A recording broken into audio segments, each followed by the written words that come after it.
All right, we are back in St. Augustine since we put the boat on the hard and walked away in mid-July. So it's been just about 3 months that we went and traveled, saw family, did some land stuff, got away from the heat and the hurricanes. But since we left the boat, Hurricane Ian has left a path of destruction through Florida. The yard did get several feet of storm surge. But, so we're about to pull up to the gate at the boatyard and we'll get our first look at Paradox in 3 months.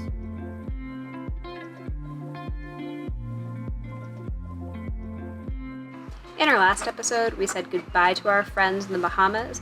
This is friendship! And sailed up to St. Augustine. From there, we put our boat in the hard and waved goodbye for the summer. We traveled all over the country. Our first stop was California to see my brother and his family. From there, it was to Edwardsville, Illinois to see Will's mom.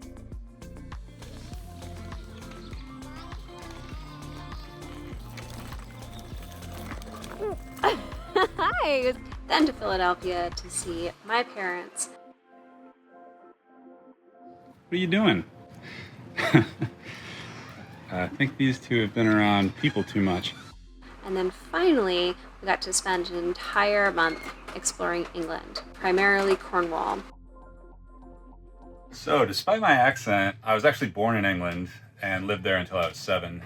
My dad was English, and his entire side of the family, including my brother and sister and lots of aunts, uncles, and cousins, are all still over there. So, we're all Cornish, and mostly from the south coast of Cornwall, all around Mevagissey, Foy, St. Austell. The south coast of Cornwall is kind of home away from home for me at this point, and because of COVID, we haven't had a chance to take Maddie there yet. So. Now we do it on 1, a 2, a 3. Ready? The summer is a really great opportunity to take Maddie to her other homeland, so we were lucky enough to spend a month in England, primarily in Cornwall.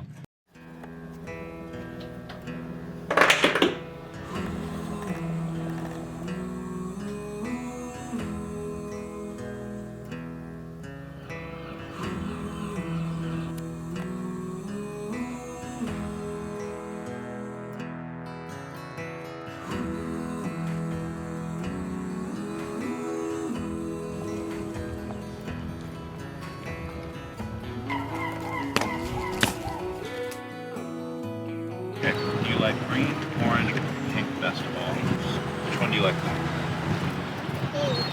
I'm going to stick some chicken in this little bag, and hopefully some crabs will be interested in it. And in about 5 minutes, try pulling it up and see if there's any crabs on the end of it. Sit down right there.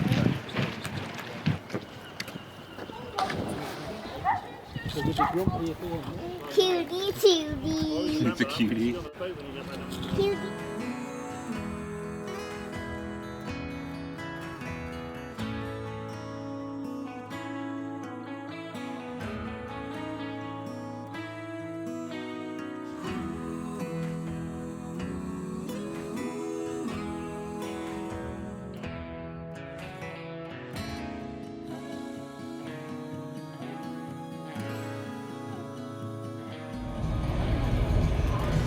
All right, we are back in St. Augustine since we put the boat on the hard and walked away in mid-July. I do see your boat.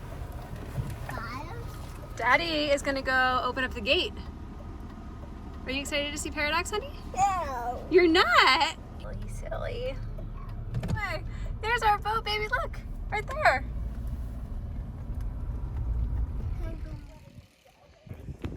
What do you think, honey? Where are we? At my boat. At your boat, do you remember your boat's name? Paradox. That's right. Climb up. I'm climbing with you, be careful. Okay, I'll be careful. All right, babes. Let me help you with this part. Now hold on to the rope. Okay, get on the deck. Get under the deck. Oh, Navigating stairs. Success. we're on the boat. Woohoo! We're back. Is there a rope here you can hold on? Yeah, that is a rope you could hold on When, to. when slipping over. That's right, when it's moving over. Hey, should we go look inside and see how the boat looks? See if we can see your bed and your stuffed animals? Well, the boat looks good. Yeah. Well, yeah, we'll get a nice look at it. Yeah, I look forward to. I mean, she needs a wash. Things are dusty, but yeah, pretty good for having left her for 3 months and a hurricane coming through. It's really good to be back. It's really good to be back. You should have seen Maddie today. Well, I guess you will because we got some footage. Where did my bed go? Do you remember where your room is? Is it you? That's right. It's full of stuff right now. Yeah, we're gonna have to move all the stuff back in. I'm in my bed. Are you happy to be back in your very own room? But after however many months, 3 July, months. August, September, most of October, almost 4 for Maddie and me. I guess, yeah, because you guys left a little earlier. She's been starting to ask, where's home? I want to go home, but I don't know where home is. And so to see her get back on the boat and be like, this is home, and go into her room and find all of her old toys. And she was just so happy. She's like, oh, you told me we were coming back, and I'm so glad we are. That was really great to see. And it was also good to get back and find that the boat was in the same condition that we left it in. No mold, no mildew. Yeah, the boat looks good. Stuck these pieces of construction paper over the windows because we don't have curtains. At the beginning of summer, they were black or maybe like a very dark purple, heavy construction paper. So they're that color on the outside. I think it's worth having some sun protection. I think maybe I shouldn't have stripped all of our curtains when we first bought the boat. What do you think? Yeah, maybe we built some new ones. So one of the things that I'm excited for and kind of dreading is over the summer I made covers for all of our cushions, just kind of like slip cover style. And I took what I thought were good measurements before we left, but attention to detail is not my strength. And I've never done it before, so I'm curious to see if they fit. Really hope they do. And they should look, if they fit, they should look really good. So here we go. Brand new cushion throws. We had Turkish towels before. They were fun and colorful. Problem was they were a bear to tuck in. And then if some got messy, we had an accident, we spilled something, the whole thing had to be washed. This was not an expensive project. They're not meant to last forever. They're meant to be lived on. They're meant to, they get colored on, no problem, right? We're not going to color the cushions intentionally, are we? And what's nice is they should be easily washable. Will did such a good job prepping the boat before we left. I mean, he was meticulous about it, and it was just so nice to come back to a clean boat and just feel like, yeah, we were back home.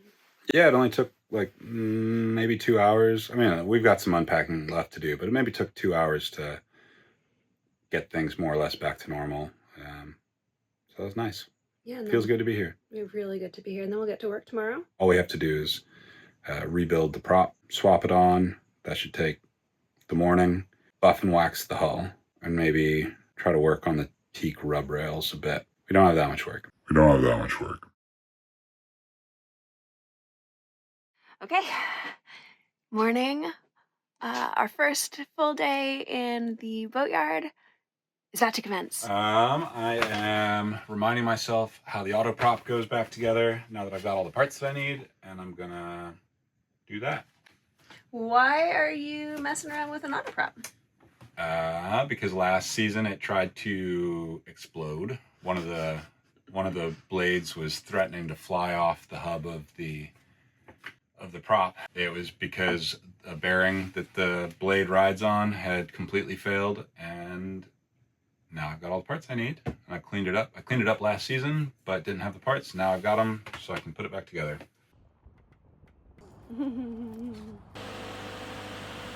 Okay, let's go. Let's go.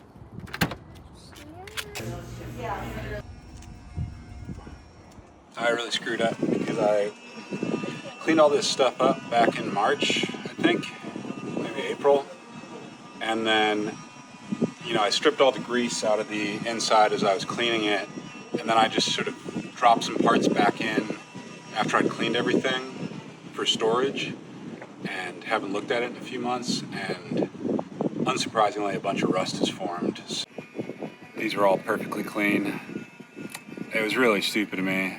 I should have kept all the components of the propeller stuck in plastic bags with some WD-40 or something, and just kept them in the boat instead of reassembling it and putting it into the lazarette. That it's pretty dry in the lazarette, but clearly there's still a fair bit of salt air, and that did a number on things.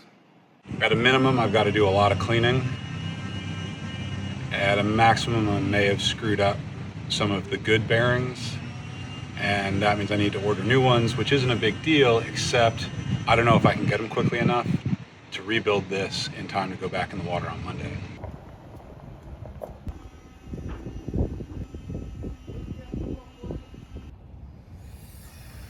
Yeah. Lesson learned? Good lesson learned, but I think this may get in the way of getting this prop back on in time. This spring is done.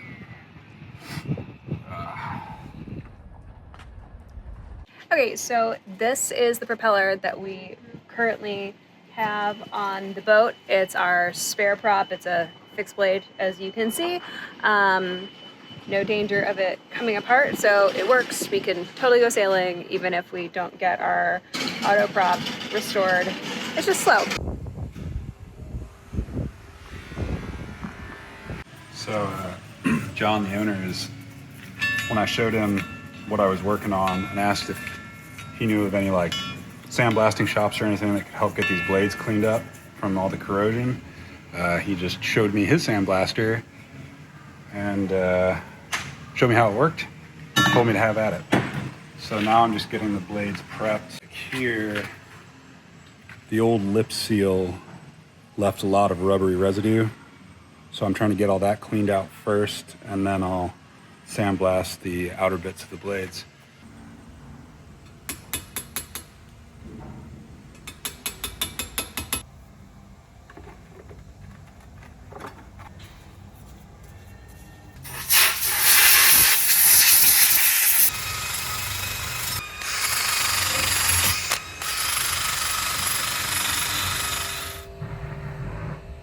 So it's been about, 3 hours since I last checked on Will. So I'm gonna go check on him and see if he's hit a roadblock. How's it going, babe? Not great. So cleaned the blades up pretty well. Wow, they look really good. Yeah, well, the problem is that, so on this surface here, a seal is created using a lip seal, and that keeps all of the grease inside of here, keeps the bearings greased up, and keeps the water out. Unfortunately, on this surface where the lip seal rides, there is a big old gnarly irregular groove that presumably was caused when the blade was moving. That's a problem because it possibly means that the lip seals would never be able to seal and we'd always deal with water intrusion.